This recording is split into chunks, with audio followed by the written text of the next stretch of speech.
Assalamualaikum warahmatullahi wabarakatuh. Perkenalkan, nama saya Feby Yanur FD Jasmine dari Prodi D4 jurusan Kebidanan tingkat 1A. Di video kali ini, saya akan menjelaskan tentang sistem pernapasan pada manusia.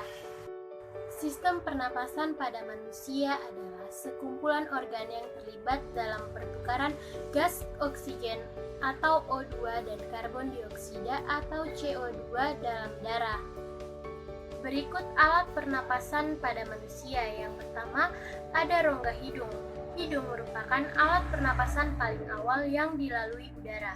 Di dalam rongga hidung terdapat rambut kecil atau silia dan selaput lendir. Rambut kecil atau silia berfungsi untuk menyaring udara kotor yang masuk melalui hidung, sedangkan selaput lendir menghasilkan lendir yang berfungsi untuk menangkap udara kotor yang berhasil lolos dari rambut kecil atau silia dan menghangatkan suhu udara yang masuk ke dalam paru-paru serta dapat mengatur kelembapan udara. Yang kedua adalah faring atau tekak.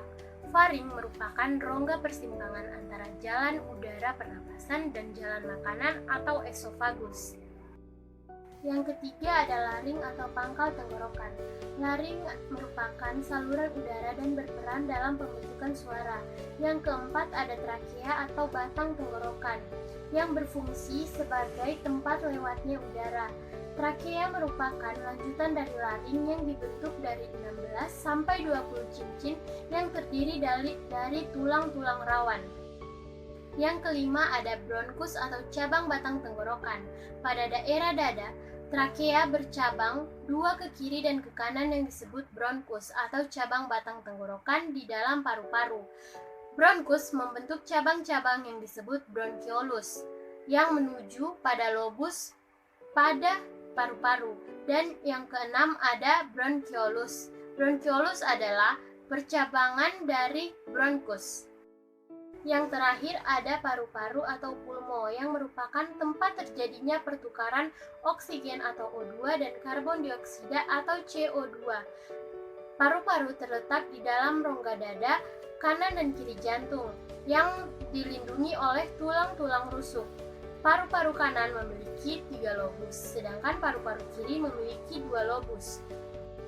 Di dalam paru-paru terdapat alveolus. Alveolus merupakan perluasan permukaan paru-paru.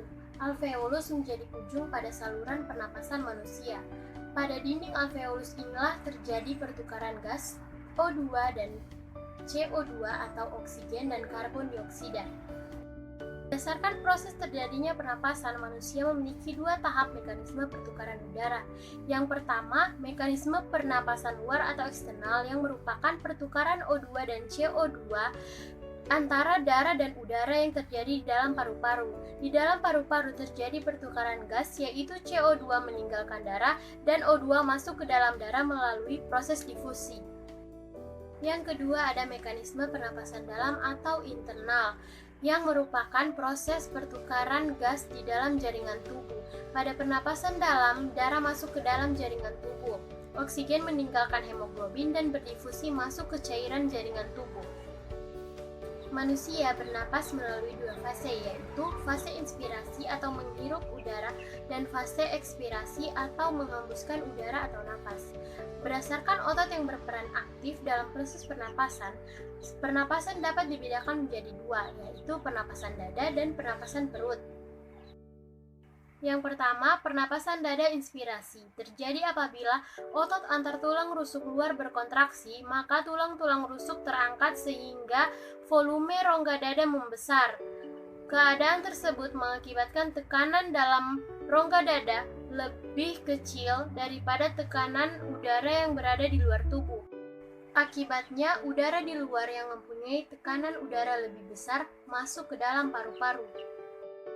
Pernapasan dada fase ekspirasi terjadi apabila otot antar tulang rusuk berelaksasi, maka tulang-tulang rusuk kembali ke posisi semula, sehingga volume dalam rongga dada mengecil, mengakibatkan tekanan udara dalam rongga dada membesar daripada tekanan udara yang berada di luar tubuh. Akibatnya, udara dalam rongga dada keluar dari paru-paru. Yang kedua, penapasan perut fase inspirasi terjadi apabila otot diafragma berkontraksi, maka posisi diafragma akan mendatar. Hal tersebut mengakibatkan volume udara di dalam rongga dada membesar dan tekanan di dalam rongga dada mengecil. Akibatnya, udara masuk ke dalam paru-paru. Penapasan perut fase ekspirasi terjadi apabila otot diafragma berelaksasi sehingga posisi diafragma cekung ke arah rongga dada. Akibatnya, rongga dada mengecil dan tekanannya meningkat sehingga udara terdorong keluar dari paru-paru. Sekian yang dapat saya sampaikan pada penjelasan sistem pernapasan pada manusia. Terima kasih. Wassalamualaikum warahmatullahi wabarakatuh.